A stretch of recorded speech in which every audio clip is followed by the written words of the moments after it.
जी मेरे पास लाइसेंस था। 2025 का भी लाइसेंस मेरे पास था और 2026 का भी लाइसेंस मेरे पास था।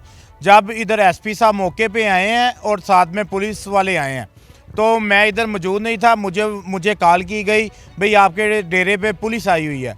कब मैं इधर पहुंचा तो मैंने देखा कि इधर काफ़ी पुलिस वाले थे और वाइल्ड लाइफ वाले थे। जब मैंने उनसे पूछा जी क्या मसला क्या है, उन्होंने बोला जी आपने इधर शेर रखे हुए हैं। मैंने कहा जी बिल्कुल मैंने इधर शेर रखे हैं।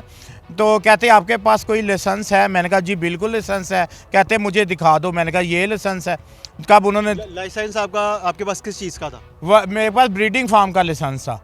मैंने उन्हें दिखाया ब्रीडिंग फार्म का लाइसेंस। मैंने कहा जी ये लाइसेंस मेरे पास मौजूद है।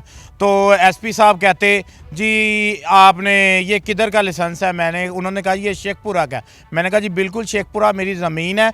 उधर सैलाब आ गया था। सैलाब आने की वजह से मैंने डीजी वाइल्ड लाइफ को एक एप्लीकेशन दी